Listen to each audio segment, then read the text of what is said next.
Berserk chapter 370, we are once again back with depression and peak at the same time. So, this chapter is the final one in the Fantasia arc. It's probably one of the most anticipated ones because it is the final conclusion of one of the best arcs in Berserk. Now, that can be said for every arc because it is Berserk. But now we are going to be moving on into the final arc of the story. And before I get into my analysis of the chapter, I would like to talk about that topic. Because I do think that what Studio Gaga and Koji Mori have done so far with Berserk has been amazing. But at the same time, they're going to have to start a new arc and conclude it by themselves. The Fantasia arc that they concluded was not something that they started. It is something that Miura obviously started himself. And Miura, in fact, drew pretty much 90% of the arc himself before he unfortunately passed away. But then the rest was picked up by the assistants, Koji Mori and Studio Gaga. The reason that these last 6 chapters of Berserk have been so incredible was because of Studio Gaga, Mori, and the rest. But my worry here is that the future of Berserk will be much different than what we expect. Certain moments will not be executed as well as we expect because after all, it's not Miura. Miura's work cannot be replicated at all. So yes, that does worry me as to where Berserk goes into the future. I really don't want to think that the story is going to end in an unsatisfying way. I don't want to think that this final arc is not going to be good. But I would like to say that it is a possibility. As sad as that sounds, it is extremely difficult to pick up a story, to pick up a brand new arc, and to conclude it similarly to how Miura would have concluded it. But I will put faith in Koji Mori, in Studio Gaga, and in the assistants of Berserk, because so far, they have not missed with a single chapter, and 370 is no exception. So as I mentioned, the final arc in Fantasia, Refugees from the Western Sea, that is the chapter title as of this moment of recording. Now again, same as the previous chapters, it does tend to skip certain moments, so we do get to immediately rush into the part where Roderick and the rest of the gang actually save Guts, bring him on board, and leave the island. There's no sign of Skull Knight in this chapter, and another thing that is confirmed is that Puck is in fact safe.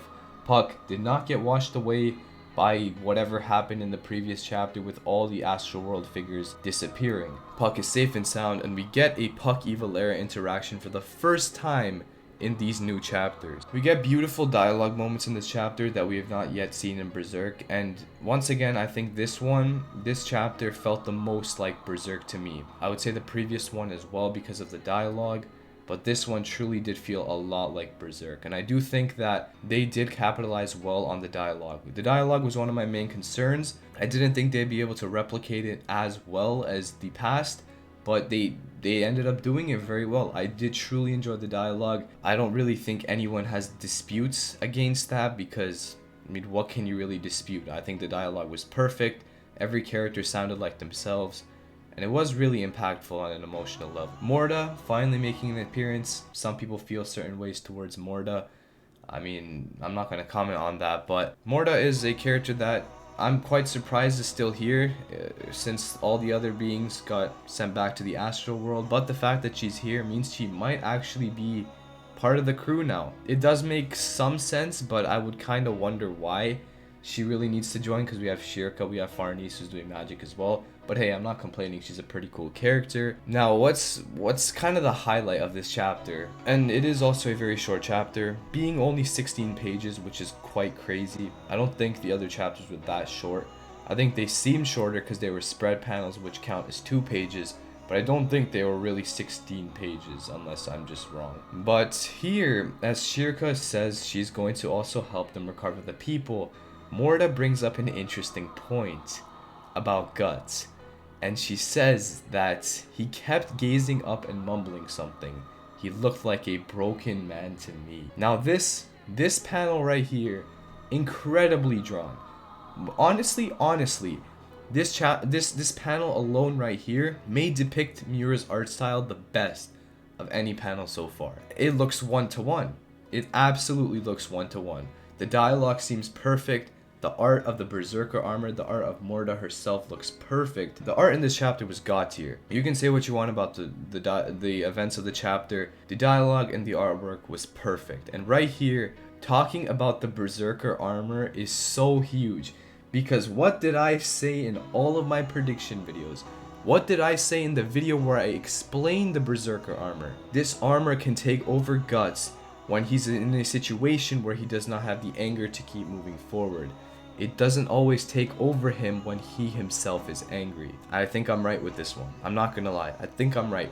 Because right here when Morda is saying that the Berserker armor might actually end up taking over Guts, I mean, it makes sense because Guts is in a broken state right now. Morda even described him as being a broken man. And even going as far as to say that the consequences of Guts being consumed by the Berserker armor could end up turning him into the second Skull Knight pretty much, which seems like what she's elaborating to. Well, not explicitly, but I think you can formulate that on your own. No signs of Griffith whatsoever. So no Griffith perspective, no Casca perspective, no Zod perspective, none of that from the Band of the Hawk.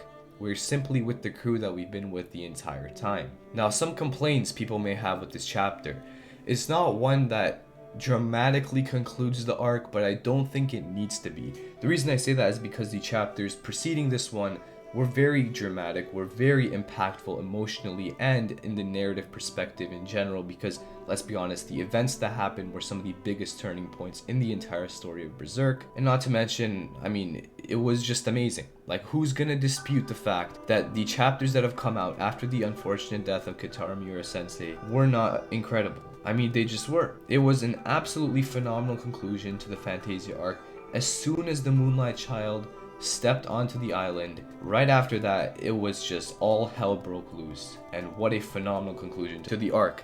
But I could see some complaints about this final chapter, as in this confirmed final chapter of the arc, not being entirely what people expected. There wasn't some crazy climactic conclusion, but regardless, I don't think that's a very strong argument because not all of Berserk's arcs had incredibly climactic and crazy final chapters. More so the climax of the arcs were in the chapters that preceded it. Like, let's take the Golden Age for example. The Eclipse was the big climax of the arc, and it's what gives the Golden Age such an incredible conclusion. But the final chapter of the Golden Age itself is more so a transitional arc into the Conviction.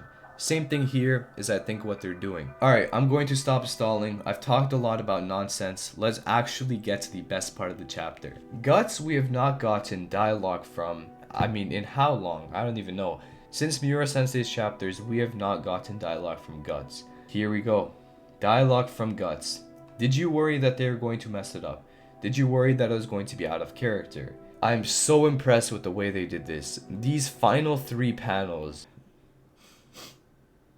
I mean, man, it was just perfection to say the least. Absolutely incredible artwork. It's so nice seeing the past images from Golden Age drawn in this new art style. And I mean, I could make this a tattoo. Like, it's that good, bro. It's such an incredible line. The symbolism with the sword falling down, maybe symbolizing that Guts' fighting days are over, though I severely doubt that, so probably ignore what I just said there. But this emotion we see from Guts, again, the last few chapters was just emotion, pure emotion, no dialogue from Guts. But now we really get to see how he feels. I think this is so necessary to his character.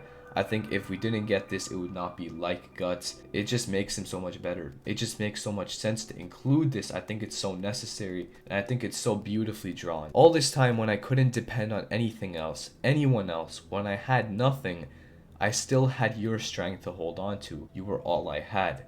Now, in case some people are confused, he's obviously referring to the sword. The Dragon Slayer sword, the sword that he's had, has been with him since the beginning. What we're supposed to interpret here, I feel like, is Guts kind of being disappointed in his sword for not doing the damage he was supposed to do to Griffith. I think that's kind of why he's disappointed. He's disappointed that the sword sort of let him down instead of actually killing Griffith and bringing him down. But yes, these last 3-4 panels, I just can't even put them into words. Absolutely beautiful, absolute perfection. And I genuinely think this was, I was about to say the best chapter. I say that for every single one, but man, honestly, it's up there. It's so hard to rank these chapters because for me, they're all 10 out of 10. And you might say, well, you shouldn't throw that term around very easily, but I genuinely think so. I think there are very few Berserk chapters that are not 10 out of 10. Or at least, if you're trying to be specific, 9.9 out of 10. So what's very interesting is that because these were the 6 chapters that were announced on the day that it was announced Berserk will come back, it's going to continue on December the 9th, an entire 2 months later. So no more Berserk chapter reviews for 2 entire months. It's absolutely crazy. I mean, I understand it's going to be a new arc, and I'm actually grateful they're taking the time they need to formulate a plan as to how they're going to finish the story of Berserk, how they're going to start this new arc, where everything is going to go. I may have sounded a bit ill in this video. My throat's kind of messed up right now. But I love the chapter. Let me know your thoughts on the chapter in the comments. And I'll see you on December the 9th for Berserk chapter 371 and whatever that has in store.